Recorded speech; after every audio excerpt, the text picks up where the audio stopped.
You know that feeling, right? That one bite, or maybe just a smell. And it doesn't just taste good, it actually like transports you somewhere else. Oh, definitely. Like suddenly you're not in your kitchen anymore. Yeah, you're back, I don't know, in your grandma's house, or maybe that specific restaurant from years back. It just hits you so fast, so strong.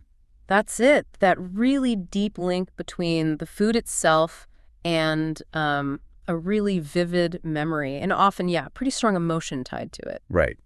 So what is it about food? Why does it make that connection feel so, well, powerful, almost automatic sometimes? Well, it seems it's one of the most direct ways our senses actually connect to those parts of our brain dealing with memory and, feeling, the really deep parts. Okay, and that is exactly what we're planning to get into today. We've gone through this stack of your sources. We've got articles, some research papers, really interesting notes here, and we're going to try and unpack what they tell us about this fascinating relationship.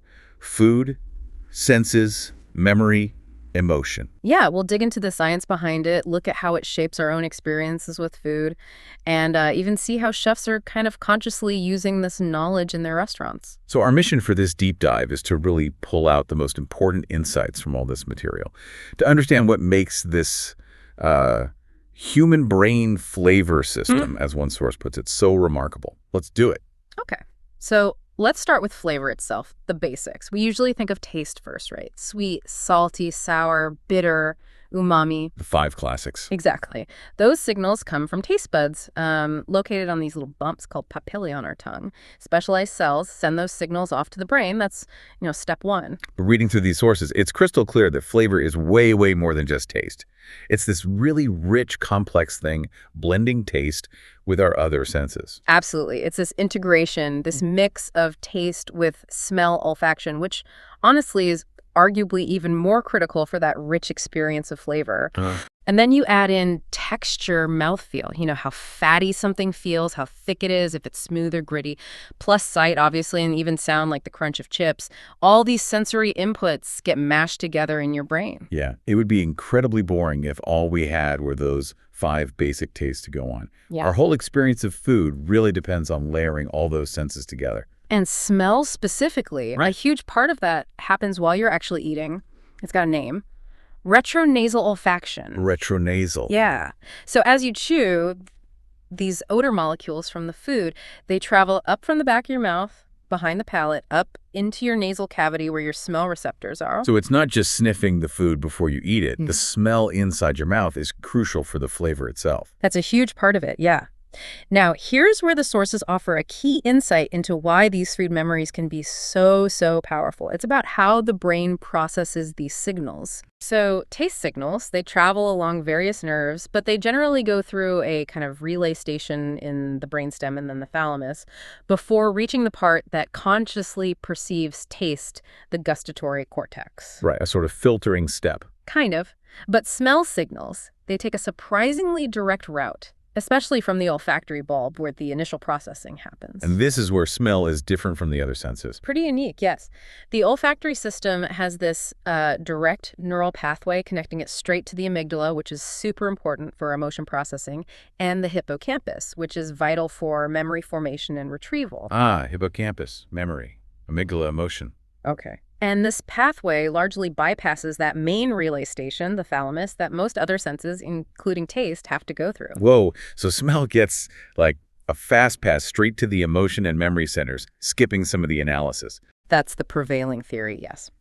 And this direct connection is thought to be a major reason why smells, and therefore flavors, because smell is so key to flavor, can trigger such incredibly potent, emotionally charged memories.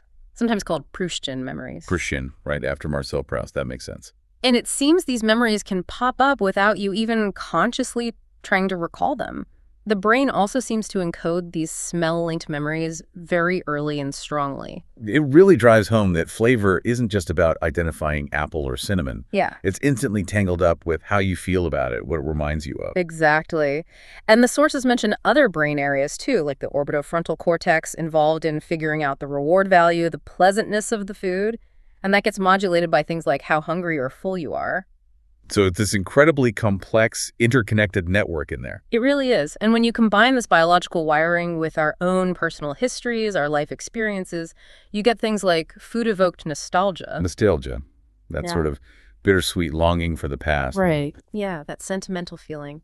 And some studies suggest food might be one of the most powerful triggers for nostalgia out there. Maybe even more so than music or just smells on their own. Really? Yeah. More than music. Wow. Potentially. And a key insight here from the research is that this food nostalgia isn't just bringing back a memory neutrally. It's usually a very positive experience. It's often linked really strongly to memories of relationships, family meals, social events, connection.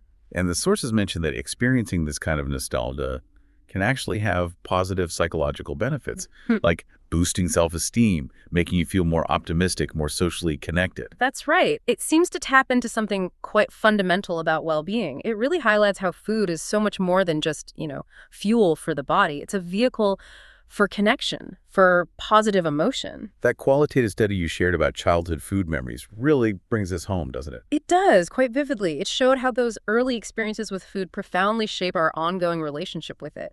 It identified sort of two major themes. Right, there was food and cohesion. Those were all the positive memories. Things linked to feeling cared for, family togetherness, nurturing, warmth, pleasure. Yeah, the good stuff. But then, equally powerful was the theme of food and adversity. And this was tied to memories of scarcity, neglect, maybe overly rigid or controlling rules around food. And the really powerful insight there was how the exact same food, maybe something simple or even technically unhealthy, could symbolize totally different things. It could mean deep care and love in one context. Or signify neglect and hardship in another.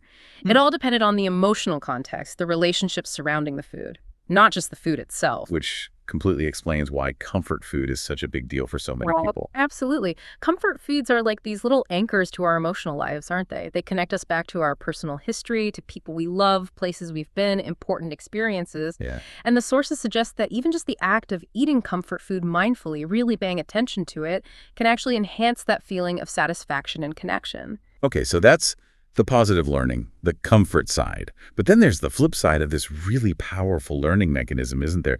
Conditioned taste aversion. Ah, yes.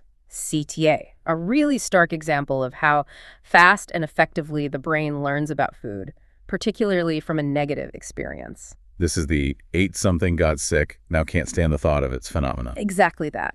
If you pair a specific taste with feeling nauseous or unwell, even just once, your brain can form this incredibly rapid, incredibly strong aversion to that taste. And it can last for years, even a lifetime. Wow. It's like your brain just instantly red flags that taste. Danger. Avoid. Pretty much. It's a powerful survival mechanism. The sources detail how it involves those brain areas we've talked about, the insular cortex for taste perception, the amygdala for the negative emotional tag, the hippocampus for the memory of the event. There's even specific neurochemistry involved, like changes in GABA transmission in an area called the ventral pallidum, which basically flips the hedonic value, turns something palatable into something repulsive.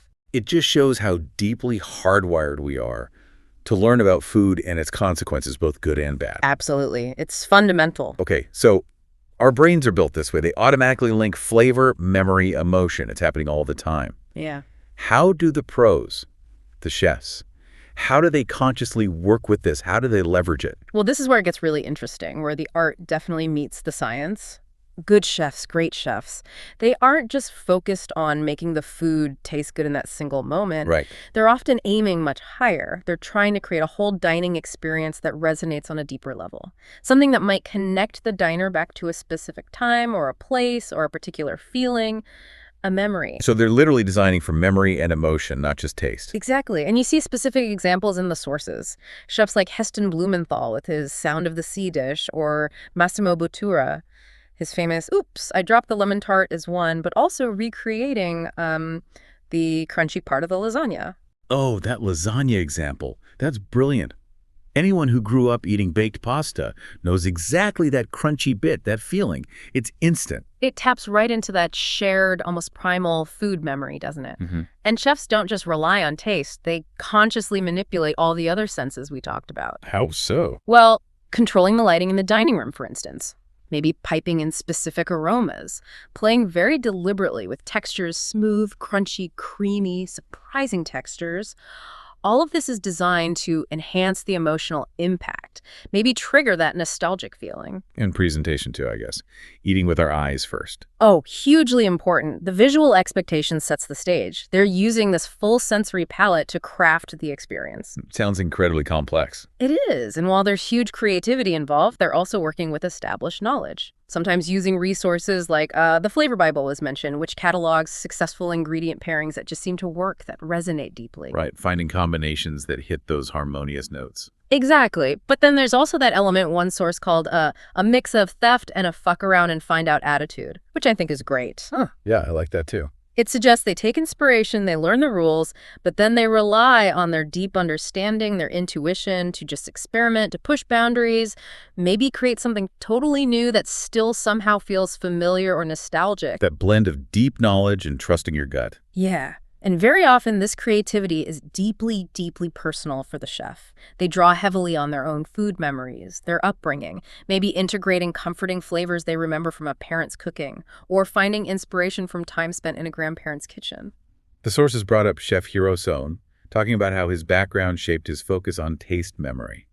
And Dominique Ansel, famous for the cronut, right? Mm-hmm. He talks about approaching nostalgic things like Samours by thinking about the entire sensory experience, the ritual, the emotions involved. Absolutely. It's about capturing the essence, not just the ingredients. And there's that really relatable idea discussed, too, about chefs trying to recreate childhood favorites, like, say, Kraft mac and cheese with hot dogs, but elevating it, using better stuff. Right, which sounds really hard, actually. You're not just matching flavors, you're trying to match a feeling, a memory state. It's incredibly challenging, yeah, but hugely rewarding, you imagine, when they nail it and give someone that jolt of recognition and comfort. And this isn't just a few high-end chefs doing this, is it? The sources pointed out it's a broader trend now, that resurgence of nostalgic flavors, the constant reinvention of comfort food showing up on menus everywhere. Definitely. And it seems partly fueled by us, the consumers, especially in recent years maybe, seeking out that comfort, that familiarity, that connection to something reliable and good.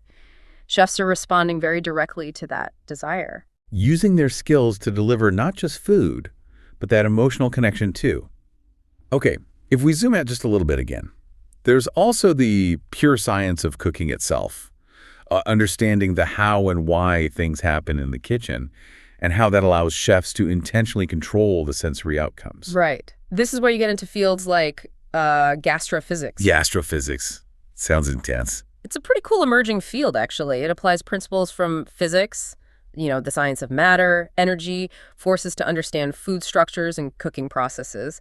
And they often work directly with chefs to innovate, especially around texture. Texture seems key here, like the example of making jellyfish crispy. That sounds improbable. It does, but it's a perfect example. Jellyfish is normally kind of rubbery, right? Yeah. But by understanding the physics of the proteins and water content, scientists help figure out a relatively simple process using alcohol to essentially dehydrate it rapidly, turning it into something brittle and crispy. Wow. So taking fundamental science and applying it to create a totally new sensory experience. Exactly. It bridges that gap between the lab and the kitchen. So yeah, it's not just culinary art. There's real culinary science underpinning it. Makes sense. And many everyday cooking techniques rely on scientific principles, even if we don't think about it. Understanding heat transfer explains why boiling water cooks pasta consistently. Precise temperature control, like using sous vide, allows chefs to get really specific textures like that perfect, just set egg yolk that stays runny. So it's about using scientific understanding for control, for guaranteeing a specific sensory result. Yes, and it goes even deeper. Understanding the chemistry, like the Maillard reaction, that's what creates all those complex brown flavors when you sear meat or bake bread. Or caramelization for sugars. Knowing how different cooking temperatures affect flavor extraction, like getting the best flavor from beef bones for stock at one temperature versus developing off flavors if it gets too hot. Even something as simple as cutting an ingredient can matter. Chopping onions or garlic breaks cell walls, initiating enzymatic reactions that create those pungent flavor compounds. So understanding these principles, sometimes borrowing techniques directly from science labs, lets chefs reliably create the exact sensory experiences they're aiming for. Wow. Okay. So we've really covered a lot of ground here, from like the tiny taste receptors and the brain's wiring, all the way to how these big principles play out in a top chef's deliberate choices, or even just the basic science of cooking an egg perfectly. And I think the core takeaway here for you listening is that flavor is just so much richer, so much more profound than maybe we usually give it credit for. It's not just sweet or salty. Right. It's this whole multi-sensory experience that's deeply, deeply wired into the oldest parts of your brain, intricately tangled up with your memories and your emotions. And understanding that connection, really internalizing it, it can actually change how you experience food yourself, can it? Absolutely. It can encourage more mindfulness when you eat, paying attention not just to the taste, but the smell, the texture, the look, and importantly, noticing the feelings or the memories that might bubble up. Yeah, being curious about why certain foods make you feel a certain way. Exactly. It helps you understand why that mac and cheese is your ultimate comfort food, or why the smell of baking bread instantly makes you feel safe and happy, or maybe why that one particular spice takes you straight back to a childhood holiday. And it definitely gives you a whole new appreciation for the craft involved when chefs are consciously playing with all of this, trying to create not just a meal, but a genuinely meaningful experience. It really just underlines how powerful food is, way beyond just sustenance. It's a pathway to our personal histories, our emotional lives, and often a way we connect with each other. We've taken quite the journey through your sources today, haven't we? From neural pathways right into the heat of the kitchen, exploring that incredible link between food, memory, and emotion. We really have. It's a fascinating intersection. So here's something to maybe think about, to chew on as you go about your day. Knowing now just how deeply food is wired into your own memories, your emotions,